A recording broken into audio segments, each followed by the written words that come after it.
Hey, I'm Jimmy B, and today I'm going to be showing you how to play Neil Schon solo from Lights by Journey.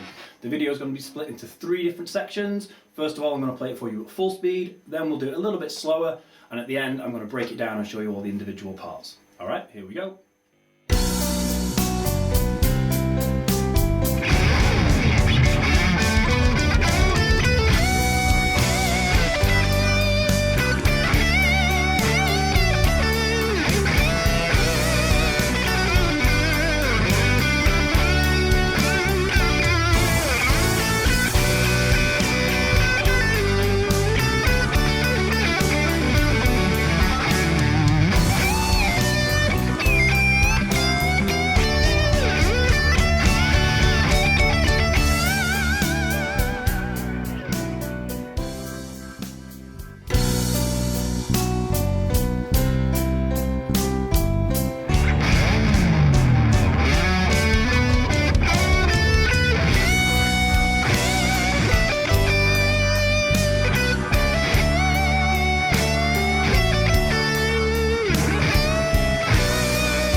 This solo is a fantastic study in melody and using chord tones to navigate the neck. The range of the solo is quite wide. We're going as low as fret 5 on the A string and as high as fret number 17 on the E string. So we've got all that area to cover, so it's worth, before we start, just running through all the scales, all the pentatonic scales associated with those areas of the neck. We're in the key of B minor or D major. So B minor, shape number 1.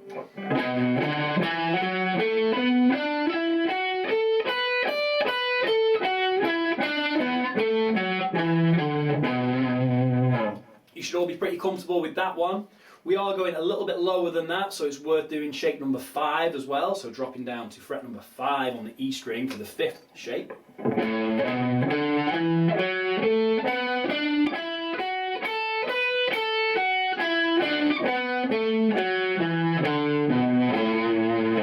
And of course we're going up much higher, so we need to do the higher positions as well. We've got shape number 2 starting on your D.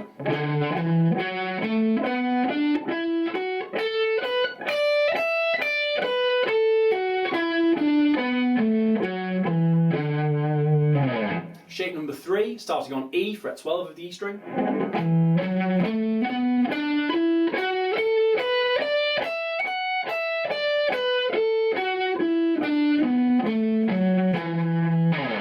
Finally, shape number 4, starting on F sharp, fret number 14 on the E string.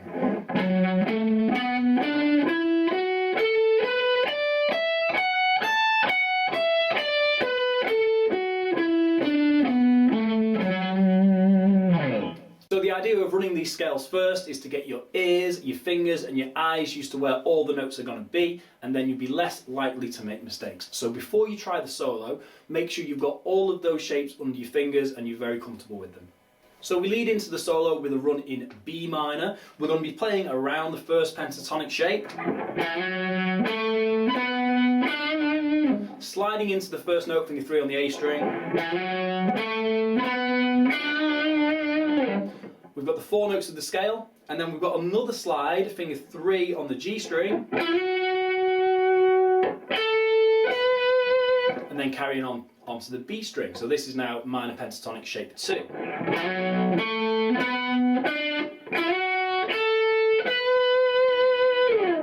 Now we're going to be thinking about chord tones. You can analyse this solo as using 1 note per measure that's been picked from the chord, and this is a really good way for you to write your own solos if you're working over changes as well. So what's going to happen is, we've got a B minor chord to start with. The root 3rd and 5th, B, D and F sharp are the 3 chord tones. We've picked F sharp. In this case it's going to be fret number 14 on the E string. So we've got our B minor chord with the F sharp, the fifth at the top. We then get a chord of G, the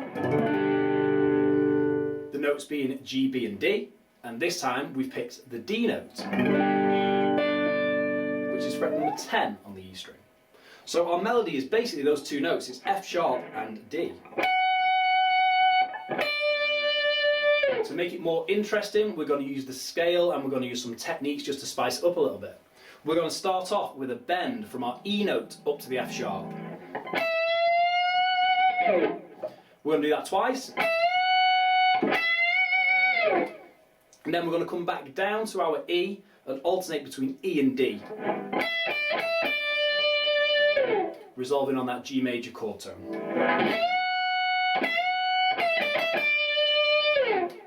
The next little section in this solo is very similar again. We've got two notes leading into it from the scale, and then we're going to do our same bend again.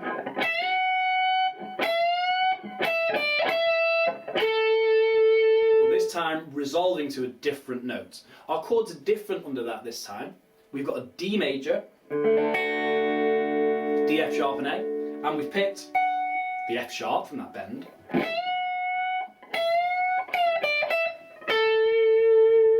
We're finishing fret 10 on the B string, so we're finishing on an A note. The chord is still a D, so the A note is in there as well. So every bar we've got these chord tones that we're just connecting with the scale.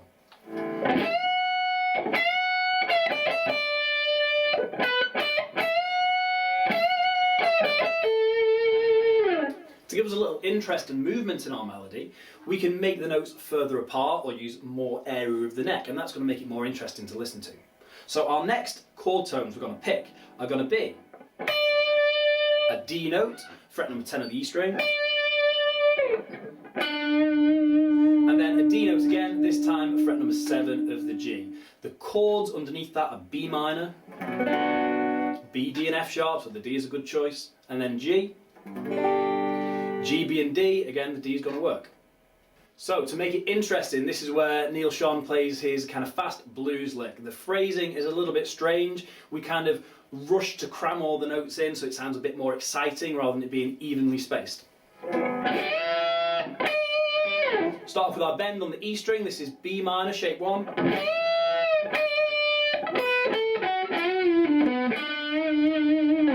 Start off with your bend. Come down the scale. Then we've got a bend on the G string, carrying on down the scale, and resolving to that D note.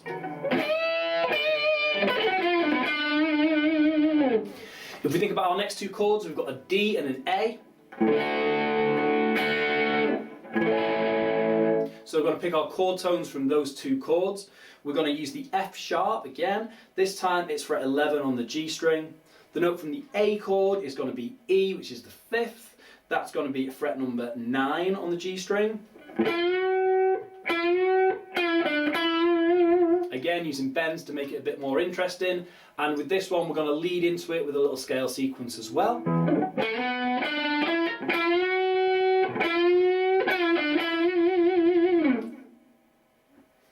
Then we're going to carry on. We're going to shift into shape number 2 of the pentatonic. And into this hammer-on double stop idea. Our next chord is B minor again. We're going to use two notes from the B minor chord, the B and the D. This time we're going to bar fret number 10 on the E and B string. And we're going to hammer on from that A note to a B note, fret 10, hammers on to 12. While we remain on fret 10 on the top string.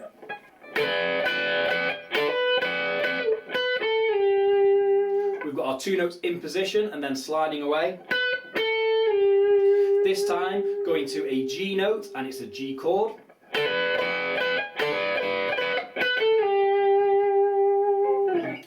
And then we come to probably the toughest part of this solo, a big sequencing interval lick. We're playing over a D chord, 2 bars long, both chords of D. We're starting on the D note, and we're ending on a low D note. Again, a big distance travelled, so it makes it more interesting.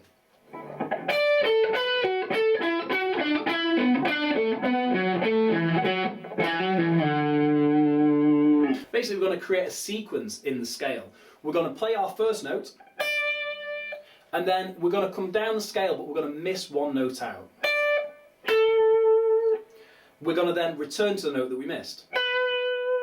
If you think of that 3-note pattern coming down the scale, all we've done is we've gone from our D, instead of jumping to the B next, we miss it out, jump straight to the A, and then return to the B. And that sequence just continues in that same way throughout, all the way down. So we're going to play our first note, skip a note, and then put it back in, skip a note, and then return to it, skip a note, return, skip a note, return.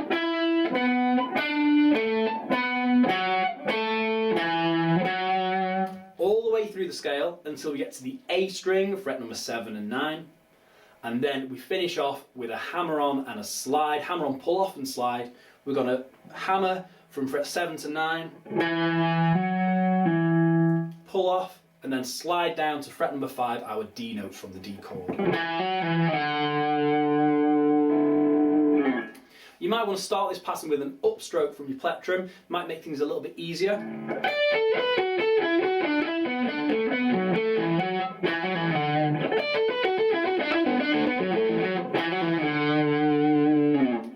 Just practice it slowly, use your metronome, it's all 16th notes apart from that little triplet at the end with the hammer on. Use your metronome and just build it up to speed.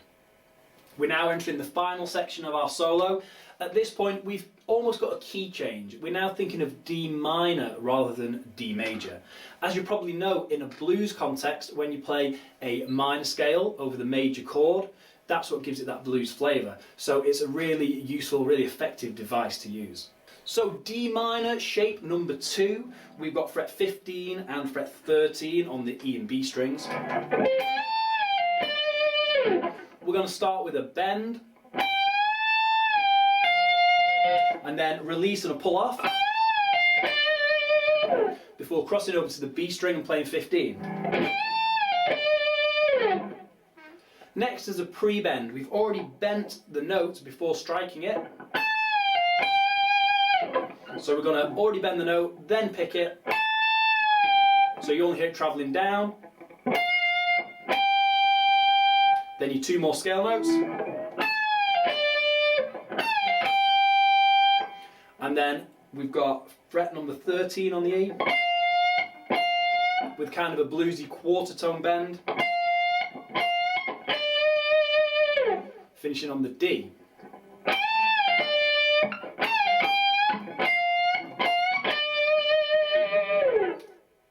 For the final lick of our solo, we've come back to D major or B minor. You can be thinking of B minor, shape number 4, around fret 14. We're going to start with fret number 16 on the G string, and just climb 3 notes of the scale.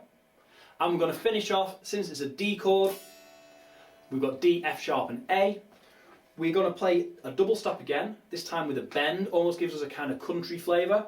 We're going to be bending an E, which is fret number 17 on the B string, while we're fretting 17 on the E string, and that one's just going to stay still. So the A on fret 17 of the E string stays still, whereas our E bends up to F sharp. And we get 3 strikes. And finishing off finally with a little run through the natural minor scale.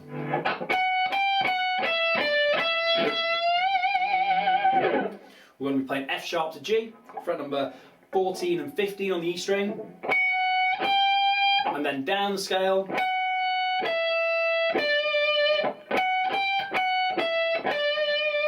once we get down to the D, we turn around and back to the E again, and then finish with a bend to F sharp to finish on that D chord tone.